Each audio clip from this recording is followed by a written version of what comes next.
Good morning. Guess what day it is? It's March 15th, 2025. There are a couple things going on today. It's National Corn Dog Day. That sounds good. It's also National Quilting Day. So I want to tell you some facts about quilting. The earliest known quilted items dated back to 3400 BC. The word quilt comes from the Latin, which means stuffed sack. The earliest known quilted garment is depicted on an Egyptian ivory figure from the First Dynasty. The earliest known surviving European bed quilt was made in the 14th century in Italy. Quilting was used to make clothing, including gambesons, actons, and arming doublets, which were worn under armor. Quilting was used to make bed covers, which often became family heirlooms. During the Civil War, quilting became popular among soldiers as a practical way to stay warm and survive.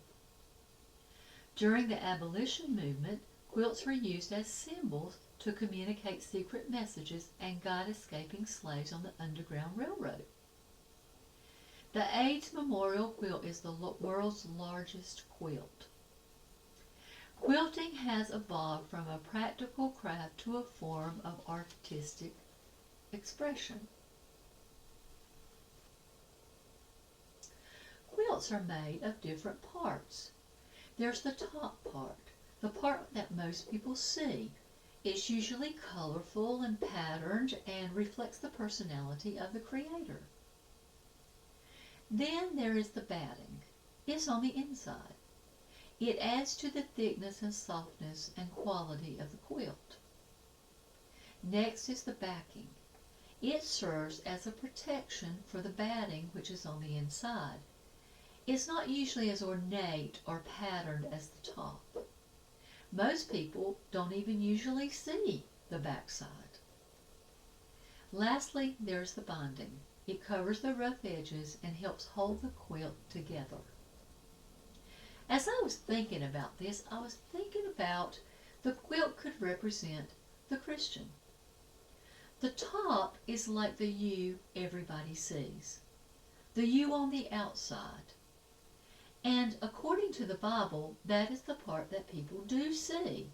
1 Samuel 16:7 says, "But the Lord said to Samuel, do not look at his appearance or at his physical stature, because I have refused him.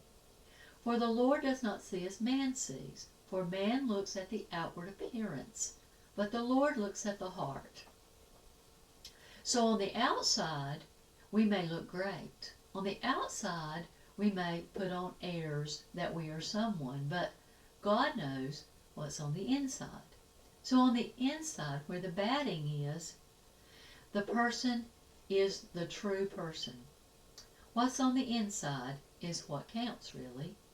Matthew 15:18 and 19 says, "But those things which proceed out of the mouth come from the heart, and they defile a man. For out of the heart proceed evil thoughts, murders, adulteries, fornications, theft, false witness, and blasphemies." So we have to ask God to help us cleanse those things out of the inside of our heart, the hidden part, the batting that no one sees. Psalm 51:10 says, "Create in me a clean heart, O God, and renew a right spirit within me."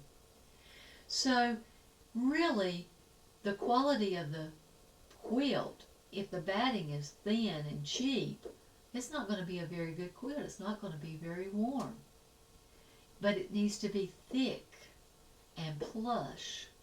And so our inside life needs to be dedicated to Christ so that we will show forth His light. So next, there is the backing.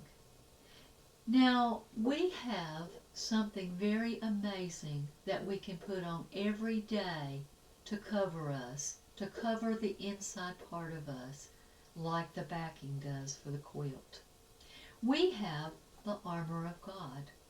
Ephesians 6:11-13 says, Put on the whole armor of God, that you may be able to stand against the wiles of the devil.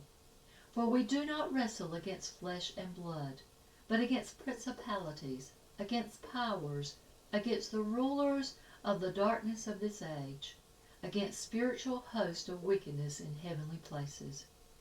Therefore take up the whole armor of God, that you may be able to withstand in the evil day, and having done all, to stand. Lastly, there's the batting. The thing that covers the rough parts and holds things all together. In a Christian life, that's God. In 1 Thessalonians 5:23 it says, "Now may the God of peace himself sanctify you completely, and may your whole spirit, soul, and body be preserved blameless at the coming of our Lord Jesus." So today, as the world looks at you, may they see a beautiful, complete, intricate, spirit-filled quilt.